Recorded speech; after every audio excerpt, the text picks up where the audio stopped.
టెక్కలిలో వరుసగా మూడోసారి గెలిచి హ్యాట్రిక్ ఎమ్మెల్యే కావాలని టీడీపీ ఏపీ అధ్యక్షుడు కింజరాపు అచ్చెన్నాయుడు చూస్తున్నారు. ఆయన ఇప్పటికీ 3 సార్లు టెక్కల నుంచి పోటీ చేస్తే గెలిచింది 2 సార్లు.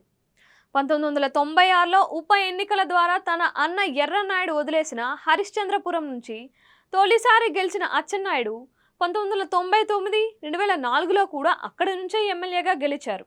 2009లో అసెంబ్లీ నియోజకవర్గాల పునర్విభజనలో హరిశ్చంద్రపురం మాయమైంది. దాంతో అచ్చెన్నాయుడు సొంత ఊరు అయిన సంతబొమ్మాలి మండలం టెక్కలిలో కలవడంతో ఆయన టెక్కలి నుంచి పోటీ చేశారు. అలా 2009లో టెక్కలి నుంచి రంగంలోకి దిగితే ఓటమి చవిచూశారు.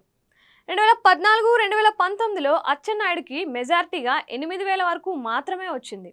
టెక్కలిలో బలమైన కాళింగ సామాజిక వర్గం ఈసారి టెక్కలి సీట్లో పాగా వేయాలని చూస్తోంది. మేమంతా సిద్ధం బస్సు యాత్రను టెక్కలిలోనే ముగించారు. ఈ సందర్భంగా ఆయన జనాలకి ఇచ్చిన పిలుపు ఏంటి అంటే టెక్కలిలో అచ్చెన్నను ఈసారి మార్చేయండి అని.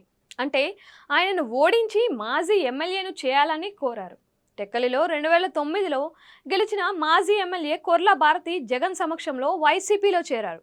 దాంతో వైసీపీ బలం ఇంకా పెరిగింది. ఈసారి అచ్చెన్నను ఓడించాలని వైసీపీ కసిగా ఉంది. దువ్వాడ శ్రీనివాస్కి టికెట్ ఇచ్చింది.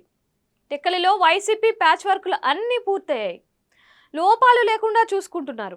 అచ్చెన్నాయుడు పట్ల జనంలో ఉన్న వ్యతిరేకత ఈసారి దువ్వాడకు కలిసి వస్తుందని వైసీపీ అంచనా వేస్తుంది. సంక్షేమ పథకాలు ప్రతి గడప చేరాయి కాబట్టి టీడీపీ ఓట్ బ్యాంక్ కూడా తమ వైపు తిరుగుతుందని కూడా లెక్క వేసుకుంటున్నారు.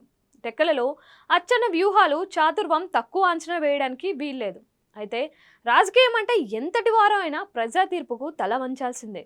ఎర్రన్నాయుడే 2009లో శ్రీకాకుళం ఎంపీగా ఓటమి పాలయ్యాడు. అచ్చెన్నాయుడు తన పొలిటికల్ కెరీర్లో ఒకసారి ఓటమి చూశారు కాబట్టి ఆయన్ని ఓడించడం అసాధ్యం కాదు అని అంటుంది వైసీపీ. టెక్కల్లో చూస్తే జగన్ సభకు జనాలు విరగబడి వచ్చారు. మండే ఎండలు లెక్క చేయకుండా సీఎంకి స్వాగతం పలికారు. టెక్కల్లో వైసీపీ బలంగా ఉంది. రానున్న రోజుల్లో ఒక వ్యూహం ప్రకారం పనిచేస్తే విజయం తథ్యమని ఆ పార్టీ నేతలు భావిస్తున్నారు.